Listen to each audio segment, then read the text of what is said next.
आप सभी को मेरा आत्मवंदन। पीएमसी ध्यान नेपाल में सभी का हृदय से बहुत बहुत स्वागत। अपने प्रिय गुरु ब्रह्म ऋषि पितामह महाअवतार बाबा जी सभी आराध्य और आध्यात्मिक गुरुओं को साष्टांग नमन करते हुए हम आज का सत्र आरंभ करेंगे। और आज हमारे साथ हमारी सरोजनी माँ जुड़ी हुई हैं, जो हमें हनुमान चालीसा की जानकारी भी दे रही हैं। और हम बहुत आभारी हैं उनके, जो वो हमें इतना ज्ञान दे रही है। उनके श्री मुख से हम सुन ले पा रहे हैं वो ज्ञान। तो मैं पूरे ग्रुप की तरफ से उनका स्वागत करती हूँ, अभिनंदन करती हूँ। हार्दिक हार्दिक अभिनंदन माँ नमस्ते। जी। Over to you. आत्मवंदन सभी को, सभी सुहृदों को आत्मवंदन करके मैं अभी शुरुआत कर रही हूँ। पहले गणेश स्तोत्र है। प्रणम्य शिरसा देवं गौरीपुत्रं विनायकं भक्तावासं स्मरेन् नित्यं आयुः कामार्थ सिद्धये। प्रणम्य यानी नमन करना, शिरसा यानी मस्तक झुका के, देवम गौरी पुत्रम विनायकम, गौरी पुत्र विनायक ये देव रूप है, उनको हम मस्तक झुका के प्रणाम कर रहे हैं। भक्तावासम सरे नित्यम, जो भक्तों के हृदय में निवास करता है, भक्त जिनका सातत्य में स्मरण करते हैं। किसके लिए स्मरण करते हैं? आयु कामार्थ सिद्धये, दीर्घायुष्य के लिए और सब संकल्प पूर्ति हो जाए, इसके लिए उनका स्मरण सब भक्त लोग करते हैं। अभी देवी ध्यान बोल रही हूँ। ये जो देवी ध्यान है वो संस्कृत में है, और महान तपस्वी, कलयुग के महान तपस्वी श्रीधर स्वामी जी ने खुद ये पूरा स्तोत्र लिखा है। ये भी सिद्ध स्तोत्र है। रेणुका देवी के पास जब वो गए थे और रेणुका देवी मान नहीं रही थी माहुर की, तो रेणुका देवी उनके साथ नीचे आने लगी। वो ज्योत थी पूरी, उनके पीछे पीछे आने लगी। तो श्रीधर स्वामी बोले, माँ हम दोनों को पता है कि हमारी रिलेशनशिप क्या है, यानी आप मेरी माँ हो, लेकिन आपको सब भक्तों के लिए माहुर में ही रहना होगा। आप मेरे साथ आना कृपा करके बंद कीजिए, ना आ जाए। लेकिन वो सुनाई उनको दे नहीं रहा था, मान भी नहीं रही थी। तो आधा गढ़ नीचे उतर के आने के बाद श्रीधर स्वामी जी रुक गए और बहुत व्याकुलता से उसको बोले, माँ वापस जाओ, लोगों के लिए, भक्तों के लिए। तब वो माँ वापस गई, और उसी दिन ये रेणुका स्तोत्र जो सिद्ध स्तोत्र बन गया है, वो श्रीधर स्वामी जी ने खुद किया है, पूरा संस्कृत में है। उसका ध्यान जो पहला होता है वो मैं आपको सुना रही हूँ प्रार्थना के रूप में, और उसका अर्थ भी मैं बताती हूँ। चिदानंदमयीं दिव्या आदिमध्यांतवर्जिताम् आत्मरूपां परां शान्तां भवानीं नौमि संततम्। चित आनंद, चित्त में सदैव आनंदी वृत्ति साकार करने वाली दिव्याम, दिव्य रूप जो है, आदि मध्यांत वर्जिता, जिसका आदि यानी शुरुआत जिसकी नहीं है, मध्य भी नहीं है और अंत भी नहीं है, ये तीनों जिसके लिए वर्ज है, ऐसी आत्मरूपाम, आत्मरूप में रहने वाली, पराम शांताम, पराकोटि की शांतता जिसमें है उससे हम पा लेते हैं। ऐसी ऐसी भवानी को यानी ऐसी देवी को नवमी संततम, मैं संतत रूप से यानी बार बार नमामि, नवमी यानी नमामि, मैं नमस्कार करता हूँ। ऐसा श्रीधर स्वामी जी ने लिखा है। अब मैं गुरु स्तोत्र बोल रही हूँ, सदगुरु स्तोत्र। अखंड मंडलाकारं व्याप्तं येन चराचरं तत्पदं दर्शितं येन तस्मै श्री गुरवे नमः। अखंड मंडलाकारं, अखंड गोलाकार, मंडल यानी गोल, वर्तुल, वर्तुलमय ऐसी जो चराचर सृष्टि है वो जिसके कारण पूरी हो गई है, जिसकी अलौकिकता या जिसकी पावर से व्याप्त है, तत्पदम, वो सद्गुरु का जो स्थान है, तत्पदम दर्शितम ये न, वो सद्गुरु का योग्य स्थान यानी उनके पद चरण, यानी सद्गुरु क्या करते हैं कि सृष्टि के ईश्वर को हमको दिखाते हैं। और दर्शितम ये न, जिन्होंने दिखाया वो कौन है? वो हमारे सद्गुरु है। तत्पदम दर्शितम किसका? जो विश्वात्मक है, परमेश्वर है, जो विश्वव्यापी है, उनके पद यानी उनका स्थान हमें जिन्होंने दिखाया है, ऐसे सद्गुरु को, यानी किसी का भी सद्गुरु हो, हम नमन करते हैं। तो ये शुरुआत अभी मैं कर रही हूँ, क्योंकि पूरा पहले मैंने गणेश जी को नमन किया, बाद में देवी जी को, और उसके बाद में सद्गुरु जी को नमन किया है। अभी पिछली बार आपने जो प्रश्न पूछा था उसका मैं उत्तर देने के बाद शुरुआत कर रही हूँ। ब्रह्मदेव जी के बहुत सारे पुत्र थे। देखो, वालाकिल्य मुनि थे ना, एक पुत्र से 10,000 वो कर सके, क्योंकि वो पावर उन्होंने उस समय के उस कालीन ऋषि मुनि ने कमाई थी, उनको मिली थी। तो सेल्फ पावर से भी वो पुत्र को तैयार कर सकते थे। देखो, रावण जी के पिता भी ब्रह्मदेव के ही पुत्र थे, पुलस्त्य मुनि ब्रह्मदेव के भी पुत्र थे। मकर ध्वज ये कैसा पैदा हुआ? समुन्द्र में, समुन्द्र के ऊपर से जाते समय हनुमान जी का पसीना पानी में गिर गया, तो वो जिस मकर ने लिया उसके पेट में से मकर ध्वज का जन्म हुआ है। यानी इतने पानी में से वो घर्म बिंदु उसको मिला और उससे मकर ध्वज हुआ, जिसका पता खुद हनुमान जी को भी नहीं था। और एक धर्म सिंधु करके पुस्तक है, किताब यानी वेदों में से जो है ना, वहां धर्म सिंधु है। तो उसमें ऐसा लिखा है कि ब्रह्मदेव की पत्नी करुणा, लेकिन ब्रह्मदेव का ये जो पुत्र है केसरी, वो ब्याह के पहले ही पैदा हुआ था। ऐसा इसका विवेचन मैंने अभी किया है। तो अभी हम हनुमान चालीसा आगे शुरू कर रहे हैं।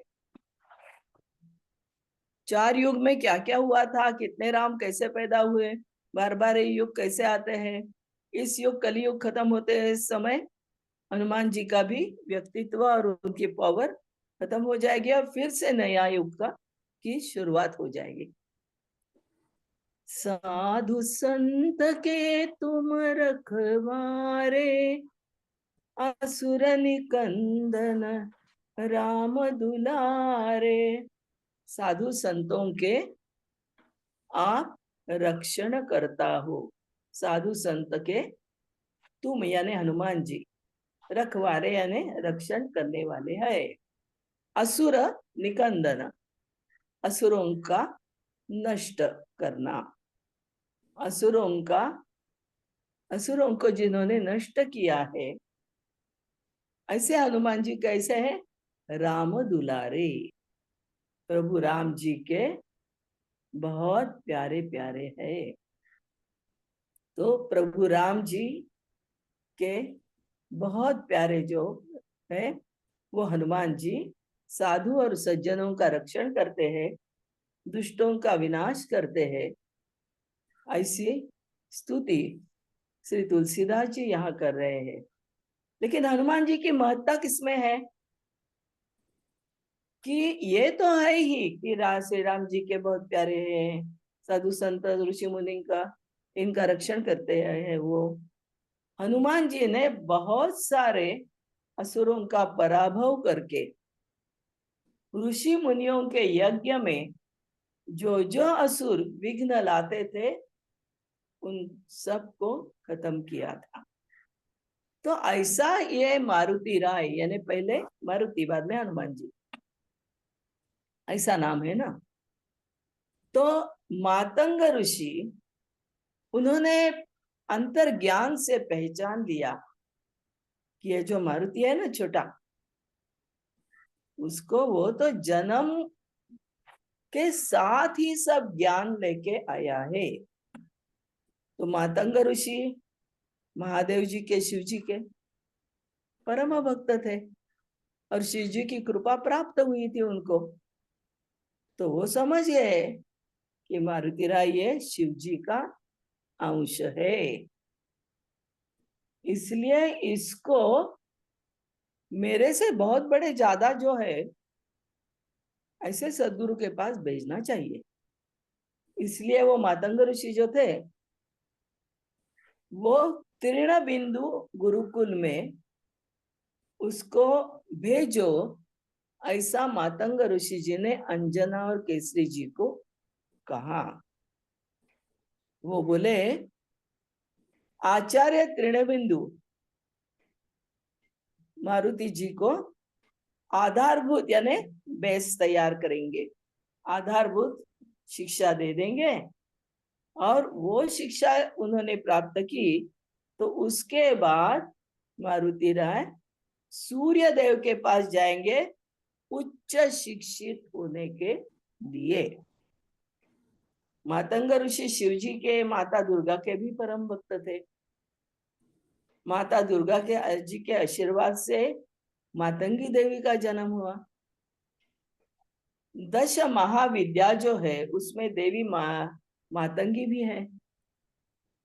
भारत में जो कर्नाटक, गुजरात, महाराष्ट्र, केरल ये राज्य है उसमें अभी भी ये मातंग समाज अस्तित्व में है। वहाँ कौन कौन है? मातंग समाज है, मेघवाल समाज है, किरात समाज है। ये तीनों जो है समाज, मातंग, मेघवाल और किरात समाज, ये जी के वंशज माने जाते हैं। और इसकी आराधना जो है ना वो बौद्ध धर्म में भी की जाती है। तृणबिंदु जी के वो आश्रम जो था वहाँ गुरुकुल था, वहां अभी क्या हो गया, मारुति राय की शिक्षा प्रारंभ हो गई। तो मारुति राय जब वहां गए तो एक बहुत अलग सी बात हुई। क्या हो गया? उसी गुरुकुल में रावण और कुंभकर्ण, इनके 5 पुत्र थे। वो 5 पुत्रों को लेकर उनके ग्रैंडफादर, अजोबा, उनके ग्रैंडफादर जो थे दैत्यराज सुमाली, उनका नाम था क्या? दैत्यराज सुमाली। और वो ये दैत्य पुत्रों को आचार्य तृणबिंदु जी के यहाँ गुरुकुल में प्रवेश देने के लिए विनती कर रहे थे। उनमें कौन कौन था? अक्षय कुमार था, मूलमासुरु था, लवणासुर भी था। ऐसे 5 भाई जो थे वो मारुति के साथ वहां शिक्षा लेने लगे। लेकिन बात ऐसी थी, रावण जी की माता थी ना, उसका नाम था कैकसी, और दैत्यराज सुमाली दोनों को मालूम था मारुति भी यहाँ है, उसको देखना चाहिए, लेकिन मारुति बहुत छोटा था ना उस समय। तो उनको ये भी मालूम था कि यही मारुति हमारा जो रावण है ना, उसके मृत्यु के लिए कारणीभूत हो सकता है। इसलिए सुमाली जी ने क्या किया, ये जो 5 लोगों को एडमिशन लेने के लिए गई थी ना वार को करने के लिए, तो मारुति के विरोध में बहुत कुछ बोल दिया। क्या होने लगा, वो दैत्य पुत्र 5 और मारुति, इनमें छोटे थे, बचपन से ही संघर्ष होने लगा। वो मारुति को परेशान खाली करते थे, ऐसी नहीं, ऐसी बात नहीं है, मारने का भी प्रयास करते थे, ये मर जाए। वो तृणबिंदु जो आश्रम था ना, उनकी आर्थिक परिस्थिति ज्यादा अच्छी नहीं थी, और गुरुदेव जी क्या करते थे, किसी के पास से दान नहीं लेते थे। इसलिए अष्ट महालक्ष्मी यज्ञ करना है, ऐसा उन्होंने मन में ठान लिया। तो उस आश्रम के पास जो बहुत घनदाट यानी घना अरण्य था, लेकिन वहां ताड़का नाम की राक्षस स्त्री थी। राक्षस स्त्री क्यों, उसकी वृत्ति राक्षसी थी। जो कोई भी यज्ञ करेगा उसका हवन कुंड ही वो नष्ट कर देती थी, पूरे यज्ञ का विध्वंस कर देती थी। और ताड़िका कौन थी, सुकेतु नामक यक्ष था ना, यक्ष किन्नर में, उसमें यक्ष जो था सुकेतु, उसकी पुत्री थी। और ये जो पुत्री थी ना, वो महादेव की कृपा से ही प्राप्त हुई थी। तो महादेव जी सुकेतु को बोलते हैं, देखो तुम्हारे नसीब में संतान नहीं है, लेकिन अगर तुम मेरी आराधना करोगे तो पुत्री हो जाएगी, लेकिन वो राक्षस वृत्ति की होगी, यानी राक्षसी बनेगी। क्योंकि वो ताड़का छोटी थी तब से ही दैत्यों के संपर्क में थी, तो ऐसी भी वो राक्षसी बन गई। तो माँ और पिताजी सुकेतु इनकी परमिशन नहीं लेते हैं, और जम्ब राक्षस का पुत्र जो चुंड नामक था, उसके साथ उसका असुर के साथ उसका विवाह कर देते हैं। तो वो राक्षस के साथ इसी वन में रहती थी। और इस ये जो लड़की थी ना, उसमें आसुरी शक्तियां बहुत सारी थी, और वो शरीर से भी बहुत ताकतवान थी। जैसे छोटा पर्वत है ना, उसकी ताकत कैसी होगी, वैसी थी। तो ये तो आएगी ही यज्ञ स्थान के पास। तो इसलिए सब आश्रमवासी, गुरुजन, गुरुदेव, गुरु माता यज्ञ के बारे में बहुत साशंक थे कि क्या करे, यज्ञ तो करने का ही है।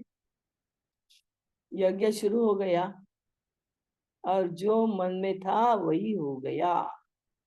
क्या हो गया, ताड़का वहां आई और विघ्न शुरू हो गया। और वो अक्षय जो था ना, और उनके राक्षस बंधु बाकी, वो उसकी मदद करने लगे। लेकिन मारुति राय जो वहां थे ना, छोटे थे, पावरफुल थे, उनकी वजह से उसको ये जम नहीं रहा था, शक्यता नहीं थी। मारुति ने उसके साथ युद्ध पुकारा, वो भाग गई। बाद में श्री राम प्रभु जी ने ताड़िका का वध किया है, अभी नहीं किया है। तो मारुति राय ने उनको भगा दिया, उसको और उसके साथ वाले राक्षसों को भी। इसलिए सब आश्रमवासी, गुरुदेव, इन सब लोगों ने क्या किया, छोटे मारुति का बहुत अभिनंदन किया, उसको बहुत प्यार दिया, क्योंकि उसने ये विघ्न दूर किया था। लेकिन मारुति राय इतने छोटे थे, तो फिर भी ये इतना बड़ा विघ्न छोटे मारुति राय कैसे दूर कर सके? तो उसका कारण अगली चौपाई में संत कबीरदास जी बोल रहे हैं। वो क्या बोलते हैं? हनुमान जी कैसे थे? अष्ट सिद्धि नवनिधि के दाता, असबर दीन जानकी माता। हनुमान जी कैसे थे? अष्ट सिद्धि और नवनिधि के धाता यानी धारण करने वाले थे, और दाता भी थे, यानी अगर उसके पात्र कोई है तो उसको देने वाले भी थे। तो जानकी माता के पास से हनुमान जी को एक वरदान मिला कि उस वरदान के कारण हनुमान जी ये 8 प्रकार की सिद्धियां और 9 निधि किसी को भी योग्य व्यक्ति को दे सकते थे। लेकिन हनुमान जी को यह सब प्राप्त था। अगर उनके कोई निस्सीम भक्त है और इसमें से किसी सिद्धि की जरूरत उसको लगती है, तो हनुमान जी वो भी देने के लिए सिद्ध है। वास्तव रूप में क्या होता है? हर एक सिद्धि प्राप्त करने के लिए किसी भी भक्त को बहुत घनघोर तपस्या करनी पड़ती है, और वो मंत्र मिलने के बाद माइंड कंट्रोल, मन पे कंट्रोल रखना ये जमता नहीं है। फिर भी अगर हम हनुमान जी के परम भक्त होंगे तो हनुमान जी की कृपा बरस सकती है। तो यह अष्ट सिद्धि यानी क्या होता है? देखो मैं एक एक करके बताती हूँ। पहली अणिमा। अणिमा यानी इस सिद्धि के कारण अणिमा अनुरूप हो सकते हैं। हनुमान जी इतने छोटे हो सकते हैं कि अनुरूप यानी सूक्ष्म रूप धारण कर सकते हैं। आई बात समझ में कि हनुमान जी अणिमा यानी अणु जैसे सूक्ष्म रूप धारण कर सकते हैं। तो इस सिद्धि का उपयोग उन्होंने कहाँ किया है? वो लंका में गए और सीता माता को खोजने का था, तो देह देखा तो कोई जिंदा नहीं छोड़ने का विचार करेगा, इसलिए उन्होंने क्या किया? सूक्ष्म रूप धारण किया। अणिमा ये शक्ति उसके कारण वो ऐसा कर सके और सीता माता को खोज लिया। दूसरी अष्ट सिद्धि में कौन सी है?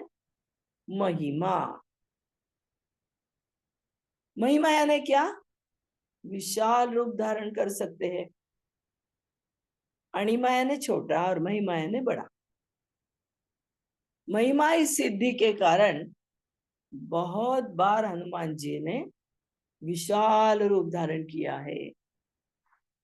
जब एक बार वो समुद्र से ओशन उड्डान कर रहे थे, तो सुरसा नामक राक्षसी वहां थी, सामने आ गई। उस समय उन्होंने महान रूप धारण किया था। और एक बार रावण जी की सभा में वो आए थे, लेकिन सीता जी को खोजने के लिए। तो अशोक वाटिका में सीता जी को खोज लिया। कैसे? अणुरूप धारण करके। लेकिन खोजने के बाद उसके सामने वो विशाल रूप में खड़े हो गए। ये महिमा का। तीसरी सिद्धि है गरिमा। गरिमा इस सिद्धि से क्या करते हैं? हनुमान खुद का वजन, वेट, बहुत बड़े पर्वत होते हैं ना, उनका कितना होगा वजन, वैसा कर सकते हैं।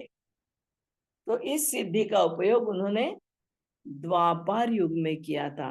आप सबको ये कथा मालूम है, याद करा के देती हूँ। जब भीम जी जंगल में से जा रहे थे तो उन्होंने देखा कि एक वानर बैठा है रास्ते में, अपनी पूंछ फैला कर बैठा है। तो भीम जी बोले, है वानर, उठाओ पूंछ, बाजू में रखो। तो हनुमान जी क्या बोले, अरे बाबा, मैं तो बहुत बूढ़ा हुआ हूँ, मुझसे ये पूंछ भी उठाई नहीं जा सकती है। देखो तो सही, आप उठा सकते हो तो बाजू में रख दो और जाओ।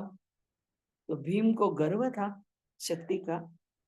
उन्होंने पहले पैर लगाकर देखा तो हिली नहीं, हाथ ढकेल दिया, हिली नहीं, हाथ से उठाने का प्रयास किया, कुछ भी नहीं हुआ। और उसी समय उन्होंने, हनुमान जी ने भीम का गर्व हरण किया, गर्व नाश किया, गरिमा सिद्धि से। चौथी है लघिमा। इस सिद्धि से क्या होता है कि हनुमान जी अपना भार बहुत कम करते हैं। देखो, गरिमा यानी बहुत बड़ा भार करना, और लघिमा यानी बहुत छोटा, बहुत वजन कम करना। इतना कम करना कि पंछी आकाश में उड़ान करते हैं, आसमान में, कब, क्यों? भार हल्का होता है उनका, और पंख में बल होता है, उनके पर जो होते हैं ना, उसमें बल होता है। तो लघिमा ये सिद्धि से हनुमान जी आसमान में वायु वेग से उसके समान उड्डान कर सकते थे। पांचवी सिद्धि है प्राप्ति। प्राप्ति यानी कमाना, मिलना। इस सिद्धि से क्या हो गया, हनुमान जी उनको जो कुछ चाहते थे वो प्राप्त कर सकते थे। सीता की खोज के लिए वो निकले तो रास्ते में पशु पक्षी मिले। वो पशुओं की और पंछियों की भाषा भी समझ सकते थे, तो ये खोज करना उनके लिए आसान हो गया, क्योंकि उन पशुओं के साथ, पंछियों के साथ उन्होंने चर्चा की, और क्या क्या हो गया ऐसा पूछा तो उनको रास्ता मिल गया। और क्या प्राप्ति होती थी उनको, कि ये प्राप्ति है सिद्धि से भविष्य काल में क्या हो सकता है, क्या होगा, उसका ज्ञान, उसके ज्ञान की प्राप्ति उनको हो जाती थी। तो प्राप्ति है सिद्धि से ये होता था। छठी जो सिद्धि है वो प्राकाम्य। प्राकाम्य सिद्धि से क्या होता है, ये हनुमान जी पाताल लोक, आसमान और पानी में, पाताल लोक में, पानी में और आसमान में जब चाहे उसी समय और जितनी देर चाहे उतनी देर तक रह सकते हैं।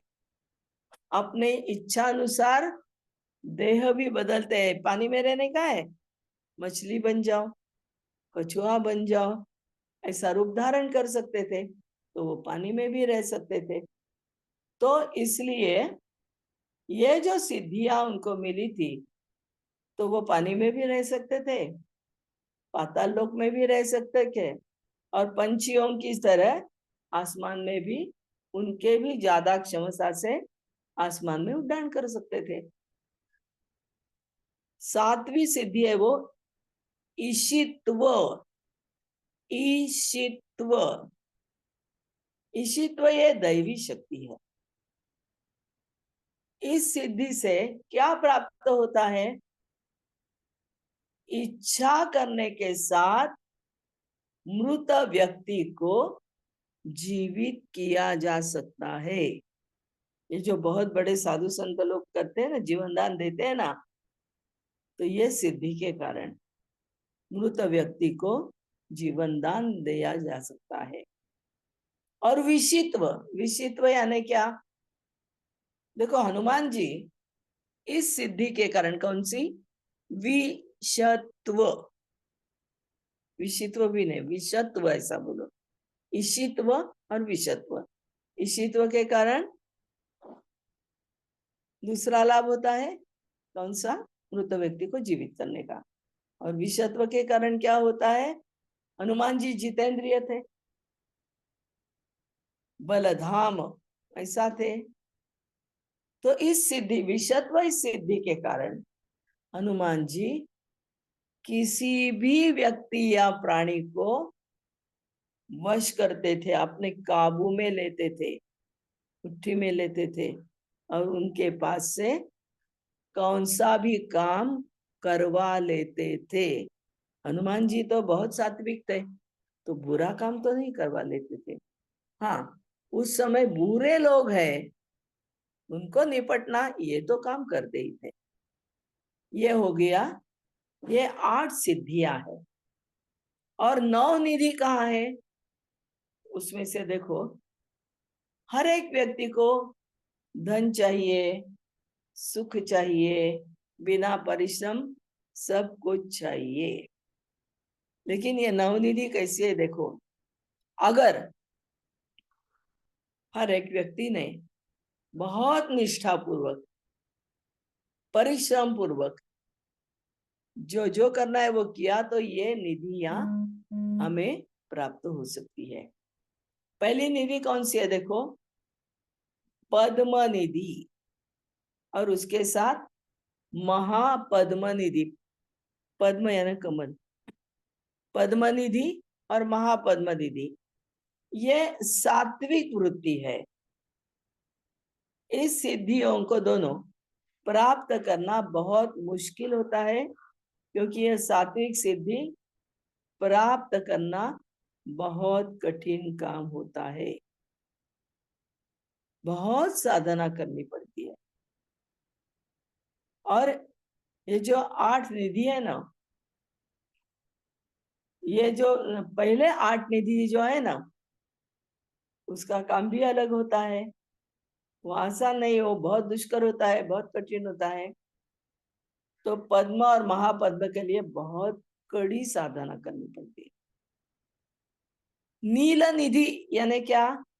नील निधि ये सत्व और रजोगुण पाने वाली है। सात्विकता, रजो यानी वैभव। तो जो व्यापारी होता है ना, उसके लिए वैभव प्राप्त करना इस निधि के कारण जमता है, शक्य हो सकता है।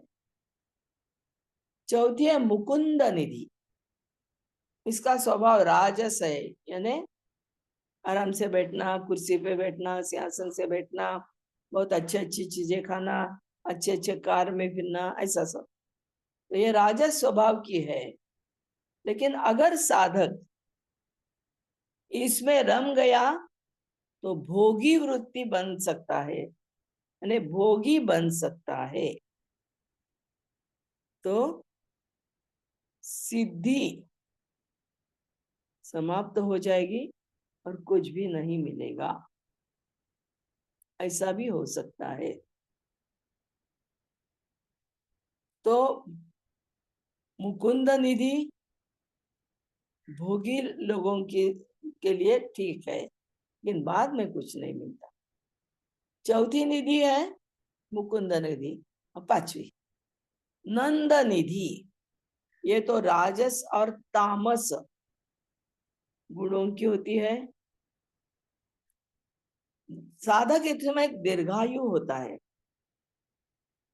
पहले तो निरंतर प्रगति प्राप्त कर लेता है, लेकिन वो सत्व गुण से युक्त नहीं हो सकता है, इसलिए ये प्राप्त करना ज्यादा अच्छा नहीं है। छठी मकर निधि,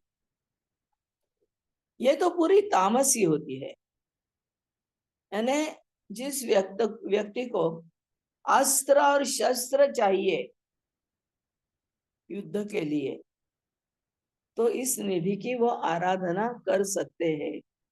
लेकिन ये निधि अस्त्र शस्त्र देगी, लेकिन उसी खुद व्यक्ति के मृत्यु का कारण भी यही बनेगी। इसलिए मकर निधि को अपनाया जा नहीं सकता। सातवीं है कच्छप, कछुआ, कच्छप निधि। कछुआ क्या करता है? संकट आया तो पूरे हाथ पैर अंदर लेता है, सिकुड़ लेता है। तो कच्छप निधि क्या होती है? खुद की जो संपत्ति, खुद के पास का वैभव गुप्त रूप से रख देते हैं, इतने गुप्त रूप से कि वो आदमी खुद भी उसका उपयोग नहीं कर सकता और दूसरे को भी नहीं दे सकता। बहुत पैसा है, बहुत कुछ सब है, लेकिन खुद भी उपयोग नहीं करेगा, दूसरे को भी नहीं देगा, तो यह निधि भी अच्छी नहीं है। शंख निधि है, आठवीं है। इसमें क्या होता है? व्यक्ति धन का उपयोग खुद के लिए, स्वयं के लिए करता है, लेकिन खुद के परिवार के लिए नहीं करता है। शंख जैसा है, अंदर थोड़ा कुछ है, रख देंगे। वो खुद खुद चयन कर सकता है उसमें, लेकिन परिवार के लिए, गरीबों के लिए वो नहीं दे सकता। इसलिए साधना वालों के लिए ये भी निधि अच्छी नहीं है। और नौवीं निधि खर्व निधि। यह जिसको प्राप्त होती है ना, उसका जीवन नहीं अच्छा होता। वो व्यक्ति घमंडी होती है और बाद में विकलांग भी हो सकती है। इसलिए ये निधियों में ज्यादा मत पड़ना है। सिद्धियां मिलनी चाहिए, लेकिन निधियों के पास हमें नहीं जाना है। आगे जाएंगे हम। राम रसायन तुम्हारे पासा। हनुमान चालीसा में हम पढ़ते हैं सदा रहो रघुपति से के दासा, लेकिन आचार्य जी ने, राम भद्राजी आचार्य जी ने क्या बोला है? सदा रहो नहीं, सादर हो, यानी सामने आ जाओ। सादर हो रघुपति के दासा। राम रसायन, आपके पास ऐसा राम रसायन है, ऐसा खजाना है, बहुत कुछ है कि राम भक्ति का रसायन आपने पा लिया है। और इसलिए क्या, फिर से बोलती हूँ, राम रसायन तुम्हारे पास आओ। क्या बोलते हैं तुलसीदास जी? कि हनुमान जी के पास राम भक्ति का बहुत प्रभावी रसायन था, खजीना था, माला माल थे राम भक्ति से। इसलिए सादर हो रघुपति के दासा, ये सदैव रघुपति जी के दास ही है, उनके परम भक्त है। सादर हो यानी यहाँ के भक्तों के सामने वो आएंगे तो भक्तों का भी कल्याण हो जाएगा, इसलिए सादर हो। तुलसीदास जी बोल रहे हैं, ये हनुमान जी आप निरंतर यानी सदा के लिए रघुनाथ जी के, प्रभु राम जी के शरण में ही रहते हो। इस वजह से आपके पास राम नाम ये रसायन है, और राम नाम के कारण असाध्य रोग और कष्ट भी दूर हो जाते हैं और भक्त सुखी हो जाते हैं। आचार्य रामभद्राचार्य जी ने थे क्या, यह इस जगह क्या कहा है? सदा रहो रघुपति का आशा नहीं, सादर हो रघुपति के दासा। तुमरे भजन राम को पावे, जन्म जन्म के दुख बिसरावे। देखो, तुम्हारे तुम्हारे भजन, आप जो भजन करते हो, भक्ति करते हो, तो ये जो भक्ति है वो राम को पावे, यानी उससे राम जी की प्राप्ति होती है, प्रभु राम जी की प्राप्ति होती है, राम को पावे। और क्या होता है?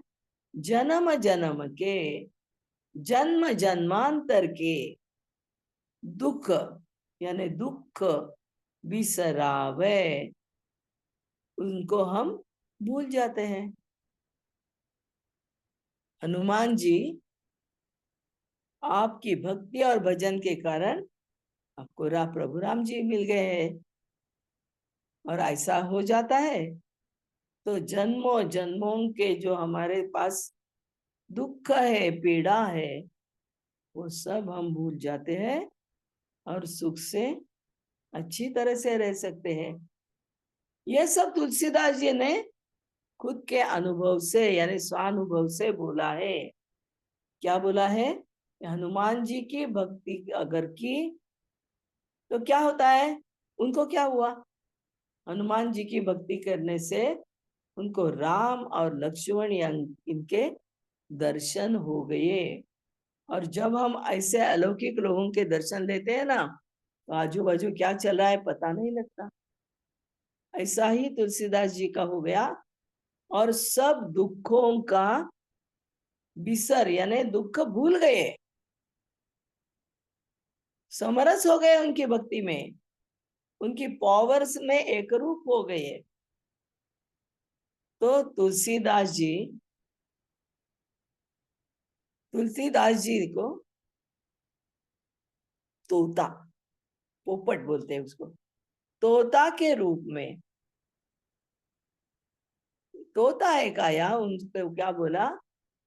चित्रकूट का घाट जो है वहां राम जी, प्रभु राम जी और लक्ष्मण जी छोटे बाल रूप में आ गए और उनको ऐसा दिखाई दिया कि वे दोनों हनुमान जी से, हनुमान जी के तो बहुत प्यारे प्यारे हैं, लेकिन हनुमान जी की भक्ति तुलसीदास जी ने की, इसलिए उनको ऐसा दिखाई दिया कि चित्रकूट के घाट में राम लक्ष्मण बाल रूप में आए हैं और तुलसीदास जी से वो क्या लगा रहे हैं?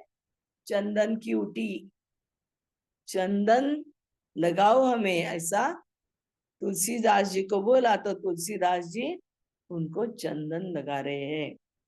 ऐसा दर्शन हनुमान जी की भक्ति के कारण तुलसीदास जी को राम लक्ष्मण जी ने ऐसा दर्शन दिया था, ये लाभ उनको हो गया।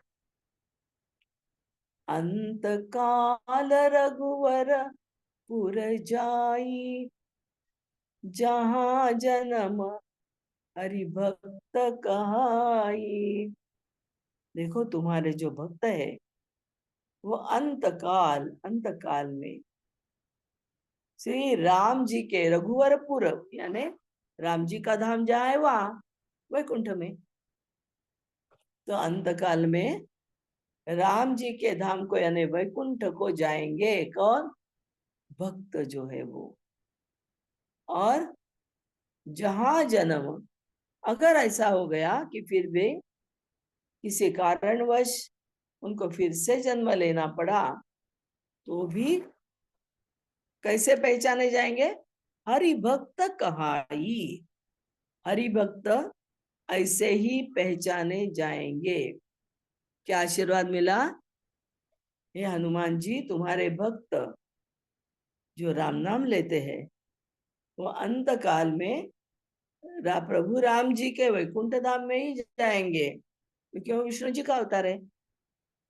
और वापस अगर उनका जन्म हो गया तो वो हरि भक्त के नाम से ही पुकारे जाएंगे और पहचाने भी जाएंगे। और देवता चित्त न धरई, हनुमत से सर्व सुख करई। और देवता इतर दूसरी कोई भी देवता चित्त यानी मन में न धरई, मन में लाने की जरूरत नहीं है।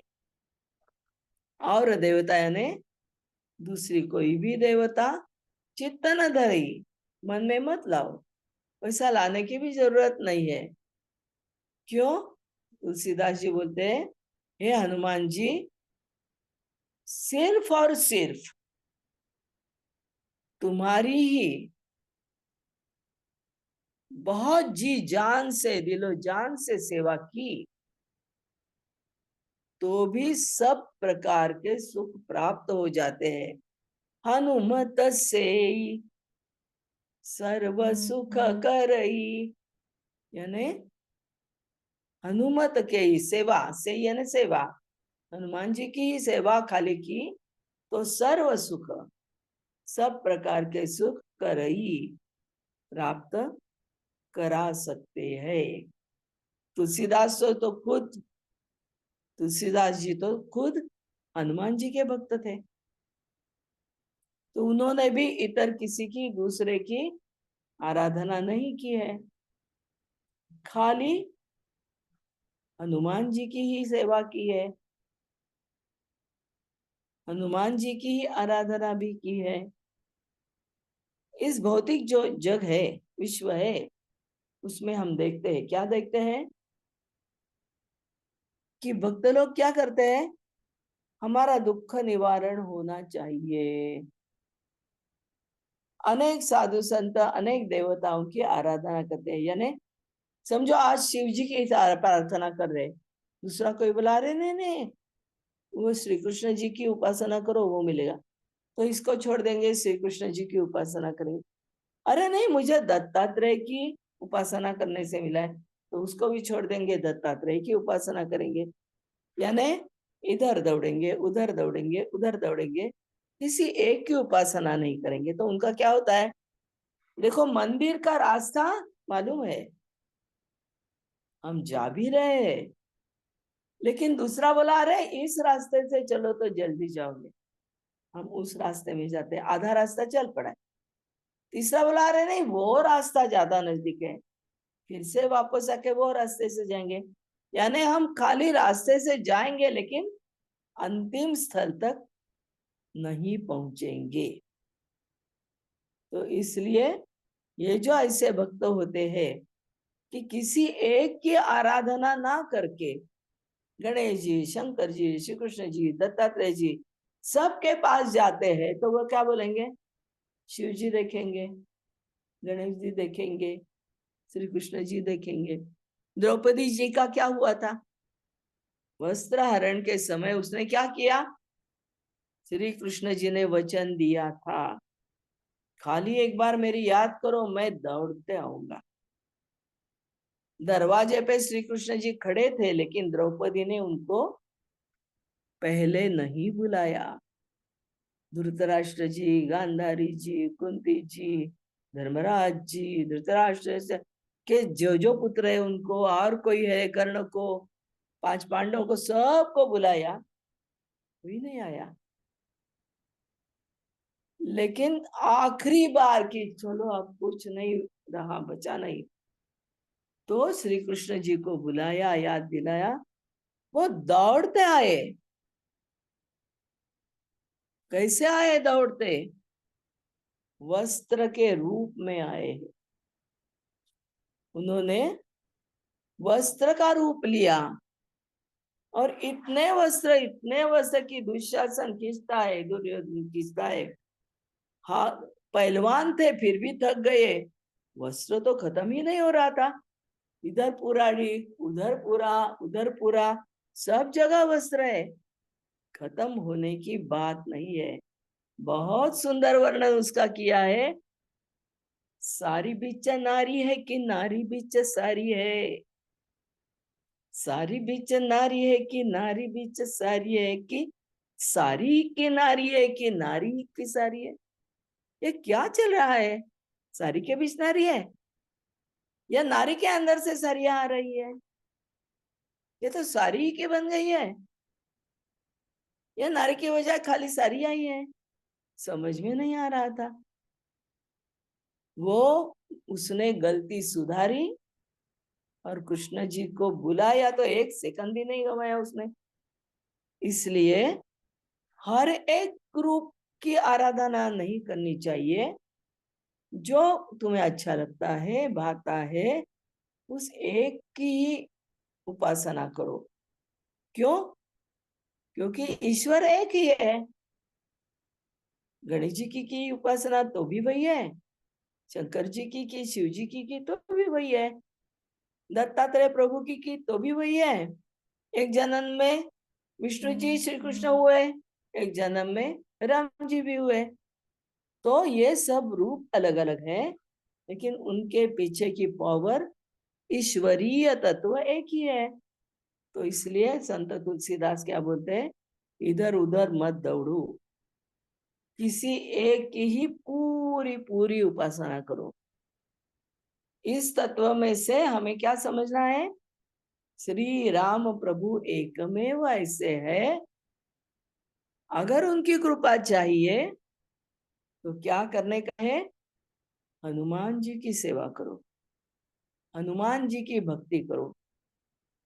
कलयुग में उनकी भक्ति सर्वश्रेष्ठ है। क्यों? सब संकट दूर भागे जाएंगे, हमारा मन भयमुक्त होगा, भूत प्रेत बाधा का निवारण होगा, वो निकट भी नहीं आएंगे। इसलिए कलयुग के त्राता धाता रक्षण करता जो भी है, सब कुछ हनुमान जी है। और हनुमान जी के कारण प्रभु रामचंद्र भी मिलेंगे। तो ऐसी ही उपासना करनी चाहिए। अगर ऐसी उपासना की, हनुमान जी की या प्रभु रामचंद्र की, ने हनुमान जी की उपासना की तो भी प्रभु मिलते हैं, और प्रभु जी की उपासना की तो हनुमान जी भी मिलते हैं। तो इसलिए ये जो अगली चौपाई है ना, वो मंत्र रूप है। यानी कुछ कठिनाइयां आती है, संकट आता है, तो मंत्र जैसा बार बार बार बार उनका जाप करना है। कौन सी है ये, आपको सबको मालूम है, मैं बता रही हूँ। संकट कटे मिटे सब पीरा, जो सुमिरे हनुमत बलबीरा। हनुमान जी का सुमिरय स्मरण करने से क्या होता है, संकट कटे, संकट कट जाता है, नष्ट हो जाता है। मिटे सब पीरा, जो भी दुख है, पीड़ा है, वो खत्म हो जाती है।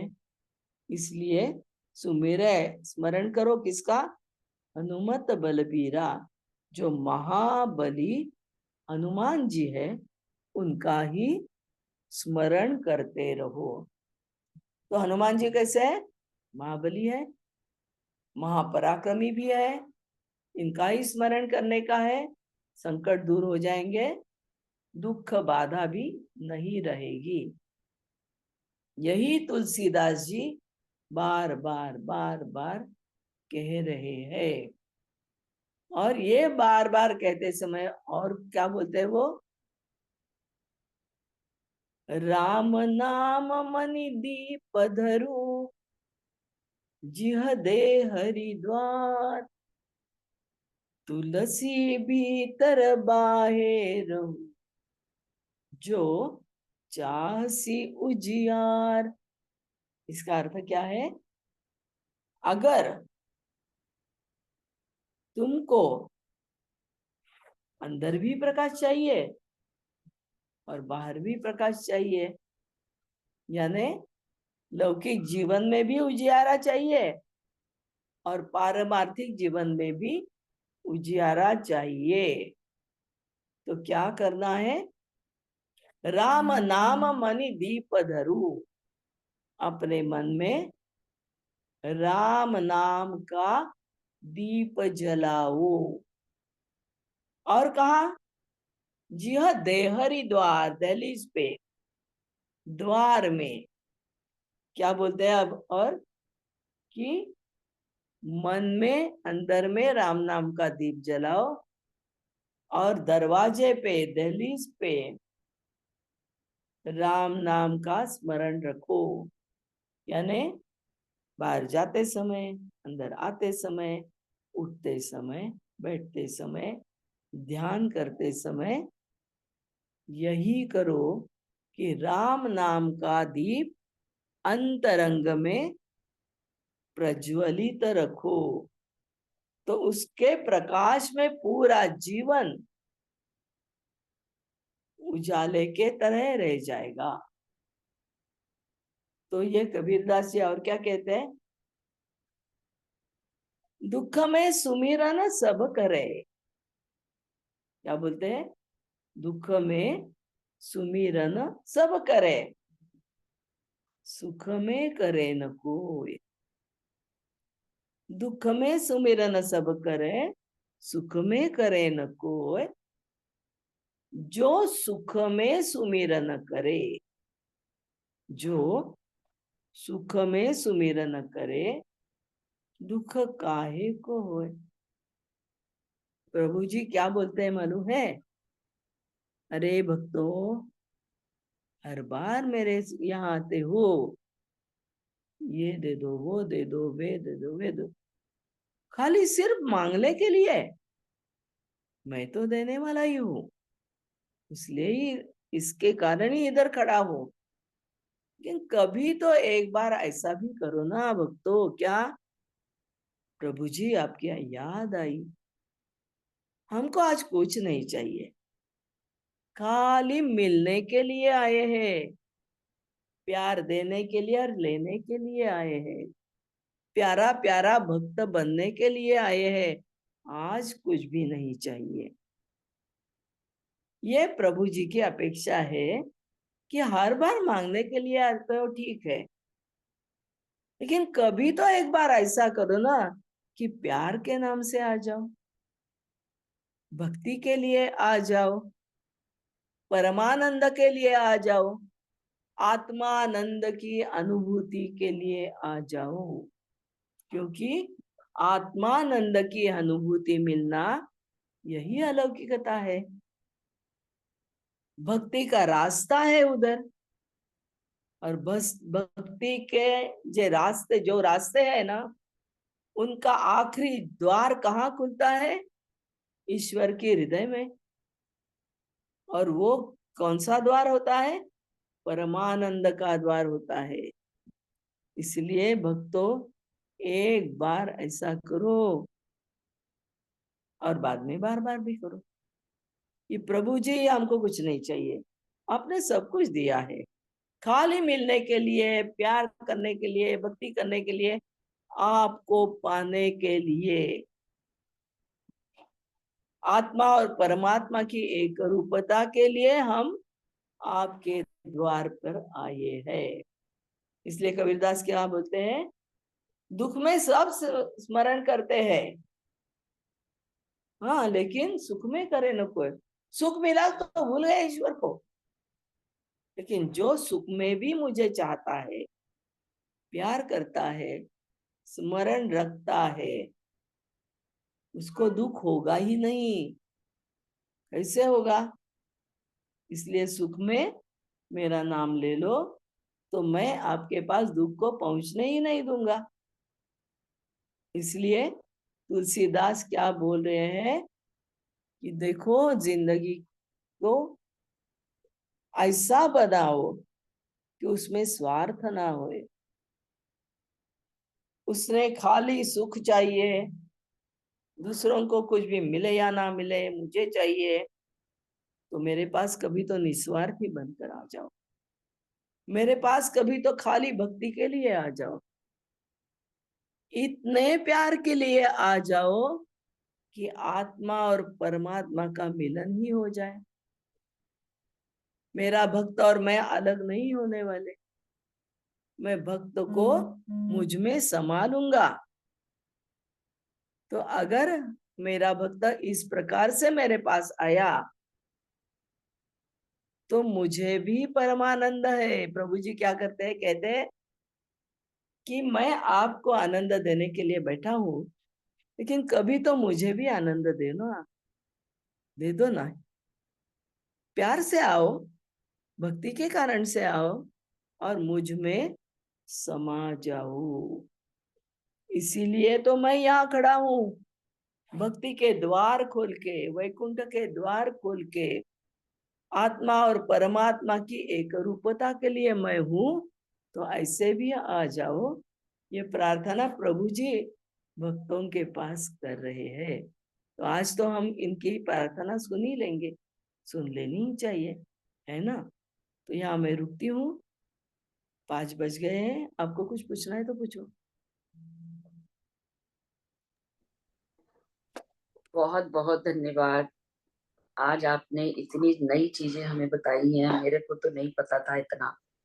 अष्ट सिद्धियां, नव निधि, ये सब, तो इतना ज्ञान एक साथ, और हमारा तो ध्यान ही हो जाता है आपकी लय के साथ जुड़ के। ध्यान कहीं जाता ही नहीं है, ठीक है ना। ध्यान हो तो जाए मैं और आपका, आप सभी को हनुमान जी का दर्शन हो जाए, ऐसा मुझे बहुत, मैं चाहती हूँ ऐसा। बच्चे थे क्या? अब मैं एक लगा लो चक्कर लगा लो। हाँ रोहिणी जी प्लीज, एक जी मैं जी आपको एक का कुछ बताना चाहती हूँ। क्या? जी रूपा जी। हाँ जी, संतोष जी, ये जो हाँ इन्होंने बोलो। का इतना हनुमान चालीसा बताया है ना, आपको मैं ये बताऊं कि जब इनकी जिस दिन डेथ हुई है ना, तो उसके पहले दिन पत्नी को इतने कष्ट में देख के हम तो अपनी तरफ से अच्छा सोच रहे थे कि आज हम ये करेंगे तो कल सुबह शायद इनकी सुधार हो जाएगा, भाई थोड़े से अ, तकलीफ में सुधार मैं होगा। पूरी तरह से सुनाई नहीं दिया है, आप वो क्या बोल रही है आप बताओ। हाँ नहीं, आवाज क्लियर नहीं आ रही है उनकी। रूपा जी फिर से बात करिए आप एक बार। मैं ये बताना चाह रही हूँ कि हाँ मैंने एक रात पहले 108 बार हनुमान चालीसा पढ़ा है। हाँ अब ये आ रही समझ जी दे रहे? देखो, हाँ जी, आपने कितनी बार हनुमान चालीसा पढ़ा है? इसके 108 बार। बजाय इसके बजाय मैं आपको ऐसी प्रार्थना करूंगी जी कि एक बार ऐसा पढ़ो कि हर एक का शब्द का ज्ञान मन में समा जाए और प्यार हनुमान जी का हृदय में समा जाए, तो बहुत कुछ मिलता है। नहीं, मैं आपको खास ये बात नहीं कहना बताना चाह रही। भक्ति। मैं अपने हाँ मैं अपने हस्बैंड के बारे में आपको बता रही हूँ। अच्छा, बोलो बोलो। मैं अपने हस्बैंड के बारे में बता रही हूँ कि वो हाँ काफी बीमार थे, तो मेरे दिमाग में कुछ कुछ चलता रहता था। हालांकि वो भी जब बीमार थे उस हालत में रात को हनुमान चालीसा, बजरंग बाण वगैरह पढ़ के सोते थे। अच्छा, हाँ। फिर मेरे को भी पता नहीं क्या भगवान ने कोई अंदर से ऐसी दी आवाज कि तुम 108 बार हनुमान चालीसा पढ़ो। और हम्म पूरा दिन मैंने लगा के, मैं और हमारी बहू ने भी, दोनों बहुओं ने भी, हम तीनों ने मिल हम्म। के 108 बार संपूर्ण करे। और हाँ उसके बाद फिर मैंने कहा हनुमान जी को लड्डू पसंद है, मैंने उनको लड्डू भी प्रसाद भी चढ़ा दिया। अच्छा। पर मुझे बहुत, मैंने तो अपनी तरफ से बहुत पता नहीं क्या सोचा था, लेकिन सुबह मुझे बिल्कुल निराशा मिली। वो बिल्कुल चले ही गए, वो दुनिया छोड़ के चले गए। निराशा वाली देखो बात तो है ही नहीं इसमें। नहीं, वो दुनिया देखो ही छोड़ देखो के चले गए। देखो देखो, आप जो बता रही है ना, जी। आपका दुख तो मेरी समझ में आ गया, हम्म। लेकिन स्पेशल हनुमान जी कोई सिखाता नहीं है। ये तो मैं हनुमान जी के परमिशन से ही सिखा रही हूँ। बात इसीलिए ऐसी मैंने होती है, आपको फिर से मैं बता रही हूँ इसीलिए मैंने कि आपको हनुमान जी आपने का कितना बताया कि जाप मैंने किया ऐसे है, कर। इसके बजाय वो जाप इतना अंदर से आना चाहिए कि हम ईश्वर के साथ एकरूप हो जाएं, तो वो जाप सही होता है। जी हनुमान चालीसा का पारायण लोग करते हैं, लेकिन उसका अर्थ ज्ञात नहीं है। ये क्या लिखा है ये मालूम ही नहीं है, तो नहीं, वो हृदय में बचपन नहीं से करते बसती। आ रहे हैं ये तो हनुमान चालीसा, तो हम बचपन से ही, और बड़ी सरल भाषा है तो समझ भी आता है। पर पता नहीं हाँ, परमात्मा की क्या मर्जी थी। तो ये जो हनुमान चालीसा का अर्थ समझता है ना, जी तो उसके पीछे कितनी पावर है ये भी समझनी चाहिए। वही मैं सिखा रही हूँ कि क्या जी। पावर है, क्यों हनुमान जी हम्म चाहिए, उनसे हम क्या। हम्म और आखिरी जो कल का है ना, उसमें मैं यही सिखाऊंगी कि हनुमान जी कैसे अपने बन जाएंगे और वो पावर कैसी लेनी है, वो आना चाहिए। आई बात समझ में? तुमने जी जी। तपस्या किसी ने की है, जी समझा? लेकिन तपस्या करते करते आत्मा का मिलन परमात्मा से होना चाहिए। यस जो हम पढ़ते हैं उसका अर्थ ज्ञात होना चाहिए, यस जी है ना? अगर अर्थ ही मालूम नहीं, क्या बोल रहे हैं ये समझता नहीं, तो उतना परिणाम नहीं मिल सकता है। यहाँ मैं जो कुछ देखो, बोलूं? एक बार हंसी मजाक की बात है, मैं बताती हूँ। मैं यहाँ जहाँ रहती हूँ ना, आश्रम में, ये घने जंगल में था। और ये आश्रम, ये जगह थी ना, बहुत सांप, बड़े बड़े नाग और कुछ आते थे, बड़े बड़े बिच्छू आते थे। तड़ी पार यानी भगा दिए गए गुनहगार इधर रहते थे। हर रात को एक एक कार आती थी जंगल में, बलात्कार और कुछ खूनबीन किया करते थे। मैं बोलती थी, बाप रे, यहाँ कहाँ हम आ गए, किसी की मदद भी नहीं है, हनुमान जी खाली है। लेकिन अभी क्या करे, ऐसा बहुत कुछ हमारे में चलता था। लेकिन उसी समय हमको इतनी मदद मिलनी अभी से शुरू हो गई कि ये कौन है, ये कैसा आया, पता भी नहीं चलता था। और बाद में समझ में आ गया कि अगर हमने जी जान से कुछ किया तो ये होता है। क्योंकि मेरे सदगुरु ने क्या बोला था, उठो, हॉस्पिटल से घर जाओ, मैं बोल रहा हूँ वो करो, मैं तुम्हारी पूरी जिम्मेदारी ले रहा हूँ। तो मैं मेरे बहुत सुखमय घर से, जो डेक्कन जिमखाना पे था, वो छोड़कर यहाँ जंगल राज में आई। तो मुझे सब लोग मूर्ख है, समझता नहीं है, ये मैड है। 10 बरस के बाद बोले, अरे तुम क्या कर रही थे, अब भी समझ में आ गया। उन्होंने बोला है ना, मेरी हो जाओ, तो हो जाने का है। तो सब कुछ, मेरी मृत्यु 3 बार आ गई है अब तक, लेकिन उन्होंने मुझे दिखाई है कि देखो, ये इसको मैं भगा रहा हूँ।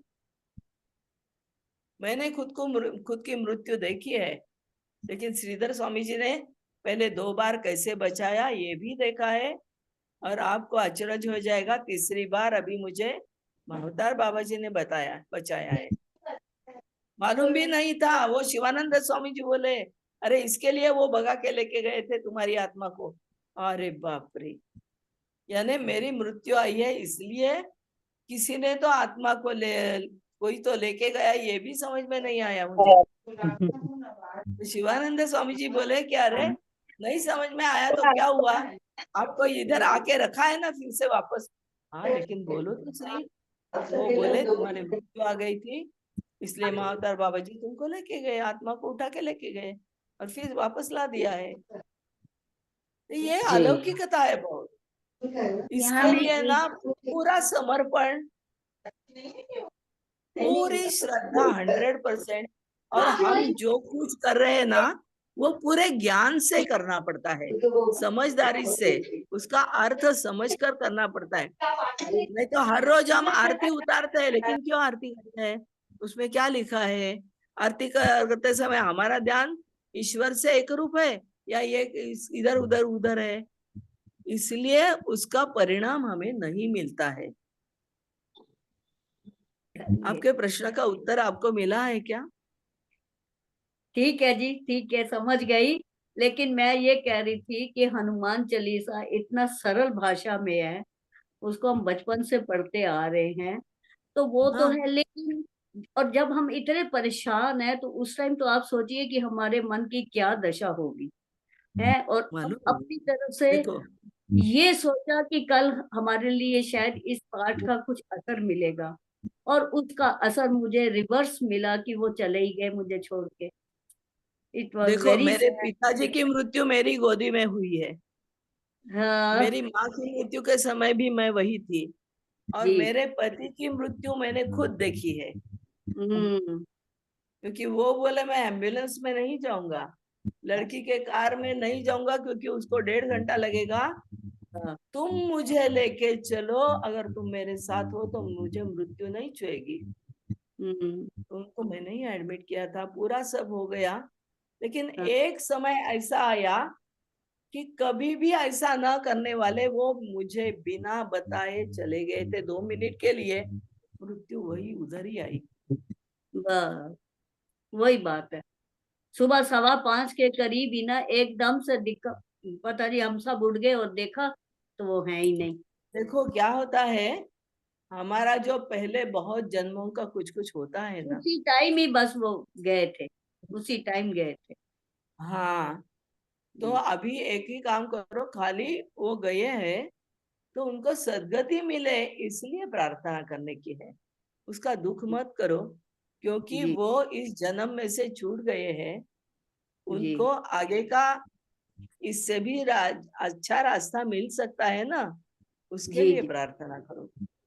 जी मैं जी। आपके दुख में से मैं भी गई हूँ, हाँ क्योंकि मेरे पास पावर है, लेकिन उस समय उन्होंने मेरा हाथ 2 मिनट के लिए छोड़ा था, और जब छोड़ा तब मैं कॉर्ड के पास थी तो मेरे पूरा शरीर पे कांटा आ गया। अरे ये क्या हो गया, मैं दौड़ते गई, उसी समय प्राण पखेरु उड़ गए थे। वैकुंठ चतुर्दशी के दिन सवेरे 3:45 जब वैकुंठ के दरवाजे खुले रहते हैं, बहुत बढ़िया दिन था वो, तो बहुत बढ़िया। मैंने मेरे मन को समझाया कि हम्म, साथ यहाँ तक ही थी, लेकिन उनका अगला जो रास्ता है वो बहुत अच्छा आएगा, क्योंकि वैकुंठ उत्तरायण शुरू हो गया। यानी जी भीष्म पितामह इसकी राह राह देख रहे थे, हाँ देखो, जी उत्तरायण की, जी इसलिए तो सदगति मिलती है। तो उनको ये मंदिर उन्होंने बांधा है खुद, और पैसा जी हम दोनों ने मिलके कमाया है, किसी के पास से लिया नहीं है। बिल्कुल। क्योंकि मैंने सदगुरु को बोला, झोली मत पसारने के लिए बोलो, हम बहुत कड़ी मेहनत करेंगे, खाली यश दे दो। तो उन्होंने न भूतो न भविष्यति यश दिया है। जी तो जी मैंने मान लिया कि उनकी हम्म, जिंदगी यहाँ तक मेरे साथ अच्छी गुजरी है। और बहुत अच्छा। वैकुंठ चतुर्दशी के दिन सवेरे 3:45 वो तो बहुत ही विष्णु जी बढ़िया के दिन। द्वार खुले, वो चले गए ना। जी जी तो मैं पत्रिका में मेरी मृत्यु पहले थी और उनकी बाद में थी, हम्म। लेकिन मेरी पत्रिका तो 98 में खत्म हुई है। अब ये पूरी जिंदगी ईश्वर के लिए समर्पित है। जी ये भी करो तो नवरात्रों के दिन गए हैं, छठे नवरात्रे पे। बाद में तो मिलेगा, कल लेके होगी। चले। तो हाँ थोड़ी तो सी अपनी विचारधारा को बदलो, जी जी तो समझ में सब कुछ आ जाएगा। जी हमारा भी प्रारब्ध बहुत कुछ होता है ना पहले वाला, हमें हाँ समझता नहीं है, जी जी। इसी बात है। आगे हमारे और कुछ पूछना नवरात्रे है? मैंने सारे व्रत रखे हुए थे, वो बीच में ही रह गए मेरे नवरात्रे भी।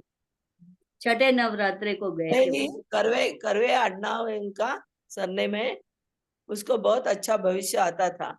उसके हम्म पतिदेव हॉस्पिटल में सीरियस है, मैं मिलने हम्म के लिए गई, तो मैं बोली योजना क्या है रे ये, तो वो मुझे क्या बोली मालूम है, हम्म। एक भी पत्रिका में ग्रह ऐसा नहीं है कि जो उसके उनके साथ दे दे, और इनका भी सब वैसा ही ग्रह था। विरोध में है।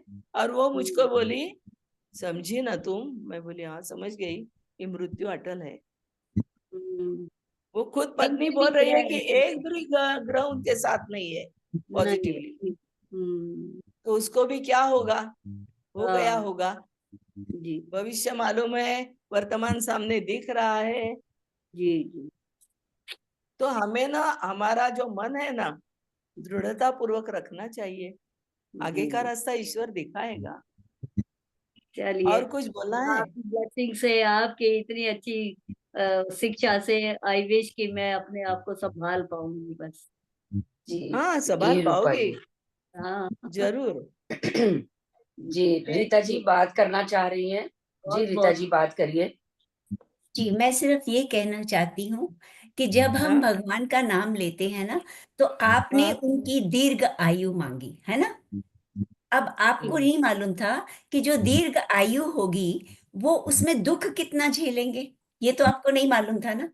तो बस सही आपकी यही बात पूजा है, किस काम सही बात। आई, आपकी पूजा इस काम आई कि वो बिना कष्ट के जाएं। जाना तो है ही, आज नहीं तो कल, हाँ है ना। जी और जी अगर वो लंबी आयु बेड पे पड़े रहते तो आपको कभी खुशी नहीं मिलती, है ना। नहीं और जी वो इतनी आसान मृत्यु से चले गए, हाँ और आगे के लिए वो अच्छी जर्नी करें, ऐसा सोचिए, ये मत बिल्कुल। सोचिए कि भगवान ने मेरी सुनी नहीं, भगवान ने आपकी सुनकर ही उनको आसान, उनकी मृत्यु को आसान कर दिया। क्योंकि हाँ। भगवान कहते हैं जो मेरा भक्त है ना, उसकी आयु लंबी करना कोई बड़ी बात नहीं है, लेकिन उस आयु में अगर उसको सुख ही नहीं है तो मैं अपने भक्त को क्यों कष्ट में रखूं? इससे तो अच्छा उसको छुटकारा मिल जाए। हाँ, तो ऐसा सही मेरे बात को है। लगता है। बस थैंक सही बात यू, है। बहुत अच्छा आप जी समझा। रीता जी। जी उषा जी बात करिए। हाँ, मैं भी कुछ यही बात कह रही थी कि जो ये मैडम जो भी पाठ कर रही थी सब जने मिलके, वो अपने लिए नहीं कर रही थी, वो उनके लिए कर रही थी। आप हाँ ये क्यों मान रही हैं आप अपने लिए कर रही थी? तो नहीं, उन संकट कटे मिटे सब पीरा, जो सुमरे हनुमत बलबीरा, उनके बस संकट कट गए बस। आपका हाँ बिल्कुल बिल्कुल सटीक हुआ काम, जो भी प्रभु से आप चाह रहे थे, आप खुद समझ नहीं रही हैं कि हाँ आपको क्या मिला है। हाँ आपने उस प्राणी के, उस जीव के पूरे संकट कट गए। इससे बड़ी और क्या बात होगी? जी जी। आप अपने लिए नहीं कर रही थी वो, आप गलत सोच रही हैं। ये आप मैं उस तो प्राणी उनके के लिए ही कर दुखों रही की वजह से थी, कर रही। ठीक हो जाए, ठीक हो जाए, बस ठीक है ना? उनके लिए कर रही जी थी। नहीं, आप ठीक हो जाए कह तो रही थी, पर दो ही ऑप्शन थे, या ठीक हो जाते या उनके दुख कट जाते। दुख बस कट गए क्योंकि विधि का विधान यही था। जी जी जी, बस रूपा जी। तो ऐसा कुछ नहीं है, ये सब झेलते हैं, आप दुख मत मनाइए, बल्कि आपके ऐसा करने से उनके संकट कट गए, आप ऐसा सोचिए। क्या होता जी है, ऐसा दुख करने से उनकी आत्मा की गति है ना, वो कम हो जाएगी ना।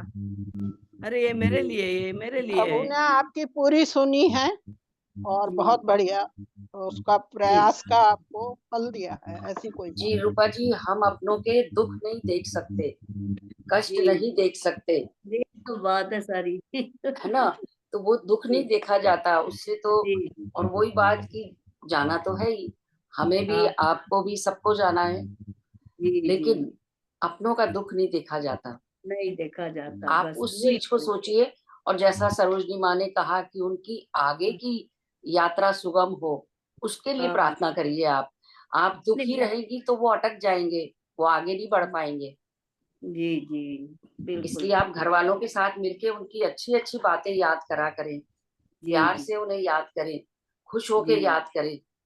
हम सब याद करते हैं, ऐसा नहीं है, सब याद करते हैं, लेकिन अच्छी बातें खुश होके। जी, जी हाँ बस कोशिश बहुत करती हूँ, पर अभी थोड़ा सा फिर भी रह जाता है। देखो मेरे हस्बैंड ने ये पूरा मंदिर बांध दिया ना मुझे, जी जी पैसा जी हम दोनों ने कमाया, तो इसी मंदिर में रहकर मैंने ये सब मैं कमाया भी है और दूसरों के लिए कर रही भी हूँ। बिल्कुल, बहुत अच्छी बात है। तो यही मेरा कर्तव्य है कि सदगुरु ने यही बताया कि इसीलिए तुमको ये आश्रम में रहने के लिए बोला है, जी कि सेवा करो। जी भी सरोजनी माँ कह रही थी ना कि मेरा तो जीवन 98 में पूरा हो चुका था, हाँ, उनको एक्सटेंडेड लाइफ क्यों मिली है?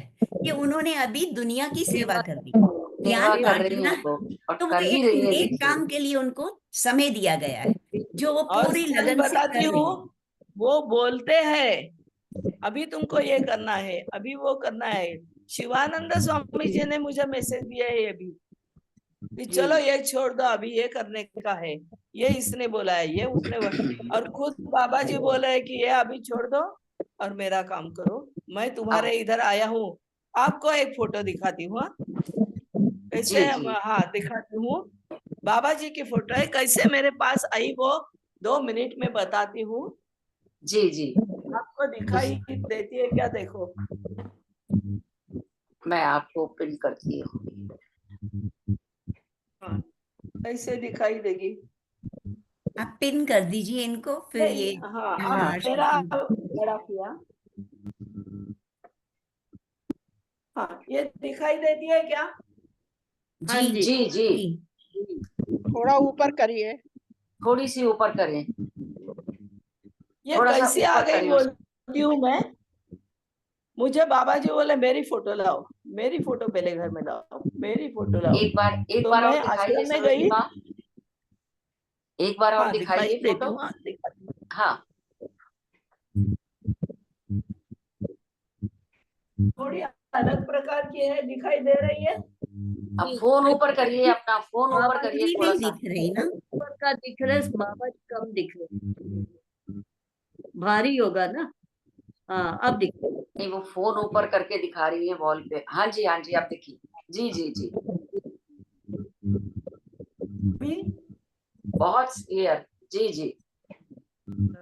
ये कौन से तो बाबा मैं जी हैं? आश्रम में गई, बाबा जी का पूना में आश्रम है, दूर है मेरे से, और उनको वहाँ श्री गुरु श्री बोलते हैं उनको।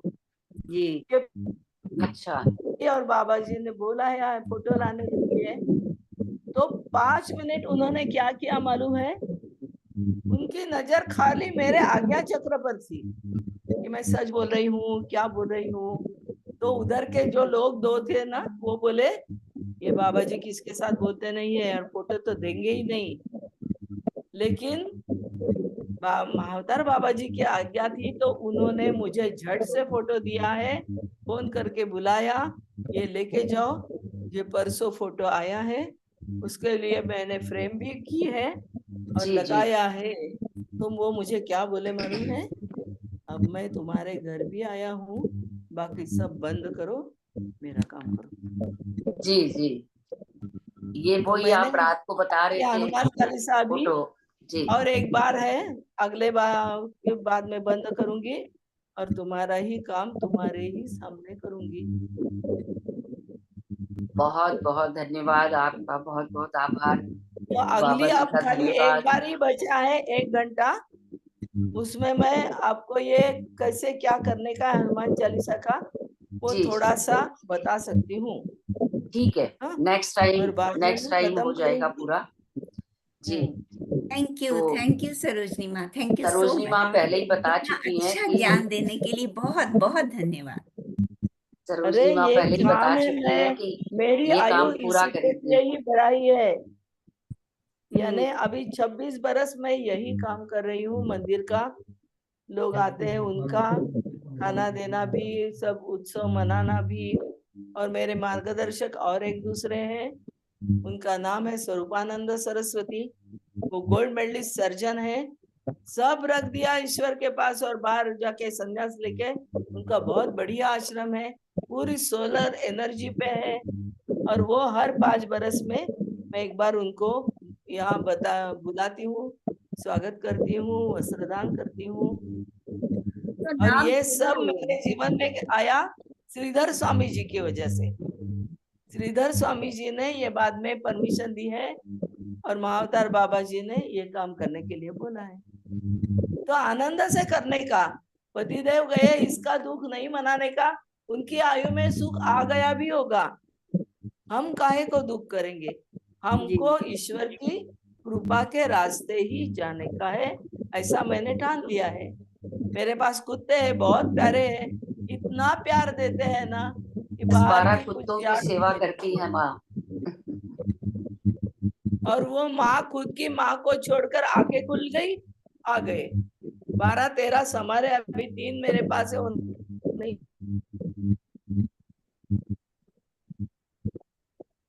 चला जी गया। तो इनको प्यार देके तो देखो, इतना प्यार करते हैं ना कि हम डूब जाते हैं उनके प्यार में। अरे कहाँ गई, अभी तू कहाँ गई थी, इधर बैठो, ऐसा भी उनका चलता है। जी चलो, और कुछ पूछने का है, बहुत देर हो रही है। Thank ji you. जी, चलिए। मुझे नहीं, आपको। जी जी, कोई और बात करना चाहते हैं तो कर लीजिए। मुझे टाइम है। जी जी। Thank you. नीलम जी, आप बोलना चाह रहे थे। हाँ जी, बोलना जरा सिर्फ इतना ही बड़ी यही जा आवाज रही। करो। हाँ बोलो। हेलो। अभी आवाज आ रही है? आ रही है। हाँ आ रही है। हाँ जी, मेरे हस्बैंड भी काफी साल तक मतलब बैठ, कट रही है आवाज। मेरे हस्बैंड ऐसा ही हुआ था, मतलब हाँ, थे, नहीं समझ आता था। आपकी आवाज ना कट रही है बीच बीच में। आवाज क्लियर नहीं आ रही है आपकी नीलम जी। कोई बात में से कर, हाँ, कट रही है वॉइस अच्छा, आपकी। अच्छा, वो कुछ बोलती है वो संतोष माता, आप बोलो मुझे। हाँ नहीं, मुझे भी नहीं समझ आई है।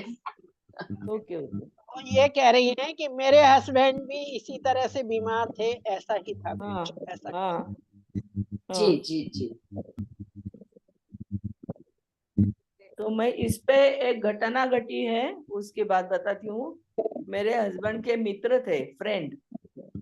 एक बार वो हमारे घर आए और पूछा, मैडम जी हमारे रिलेशन में एक स्त्री है, 75 ईयर्स ओल्ड है, आईसीयू में है, तड़प रही है, यानी प्राण कंठ में आए हैं, बाहर नहीं निकल रहे, तो मैं उसकी मदद कैसे करूं? मैं बोली, जी जान से मदद करना चाहते हो? हाँ, प्यार है उनसे, यानी भक्तिभाव है। तो उनको मैंने बोला, अगर आप चाहते हो कि वो जिंदा रहे ऐसी हालत में, यानी हालत तो बहुत बुरी है, जिंदा रहे, तो शंकर जी का मृत्युंजय जो मंत्र है वो बोलो। अगर आप चाहते हैं कि नहीं नहीं नहीं, ये तो भुगत रही है कितना दुख, इसके प्राण पखेरु उड़ जाने चाहिए और इसके मुक्ति चाहिए, तो श्रीधर स्वामी जी का मंत्र बोलो और 2 बूंद पानी मुंह में डालो, तो वो बोले क्या हो जाएगा? प्राण निकल जाएंगे जल्दी से, वो स्वामी जी देख लेंगे। तो वो वहां गए, देखा तो वो तड़प रही थी, 2 बूंद पानी मुंह में डाला और श्रीधर स्वामी जी का मंत्र है, ओम नमः शांताय दिव्याय सत्य धर्म स्वरूपिणे स्वानंदामृत तृप्ताय श्रीधराय नमो नमः, क्योंकि उनको भी दीक्षा दी है इधर। तो वो बोले 2 बूंद मंत्र बोल के पानी डाला, मर गई, उसी समय प्राण पखेरु उड़ गए।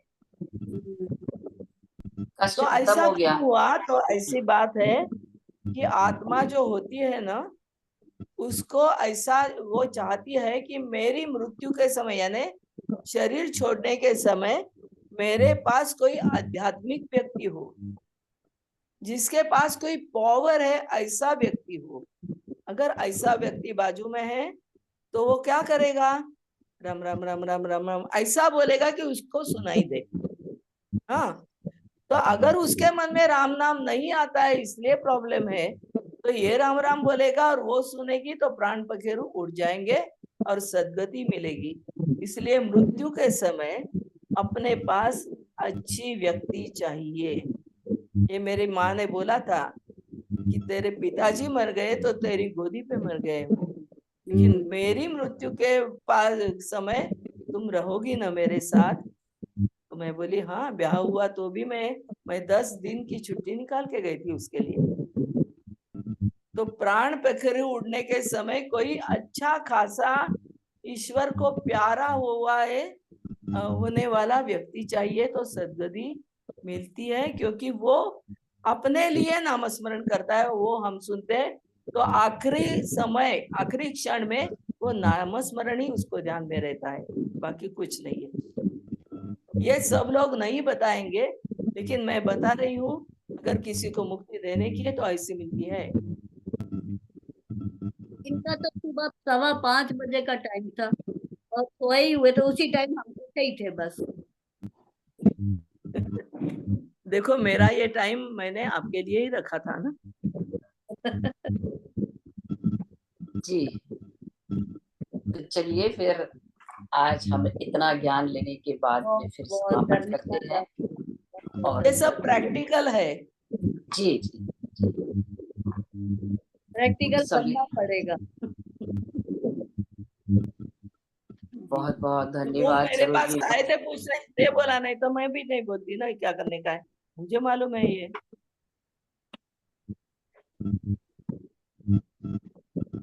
चलो अभी आप खत्म करें। जी जी माँ, जी शांति शांति मंत्र पाठ बोलूं? कर दीजिए, शांति पाठ शांति कर मंत्र दीजिए। बोल दूं? जी जी। ये सबके लिए शांति और सुख मिलने के लिए मंत्र होता है। ओम सर्वेषां स्वस्तिर्भवतु, सर्वेषां शांतिर्भवतु, सर्वेषां पूर्णं भवतु, सर्वेषां मङ्गलं भवतु। ॐ सर्वे भवन्तु सुखिनः, सर्वे सन्तु निरामयाः, सर्वे भद्राणि पश्यन्तु, मा कश्चित् दुःखभाग् भवेत्। ॐ असतो मा सद्गमय, तमसो मा ज्योतिर्गमय, मृत्योर्मा अमृतं गमय। ॐ पूर्णमदः पूर्णमिदं पूर्णात् पूर्णमुदच्यते, पूर्णस्य पूर्णमादाय पूर्णमेवावशिष्यते। ॐ शान्ति शान्ति शान्ति। सभी प्रियजनों को आत्मवंदन, सुरलों को आत्मवंदन।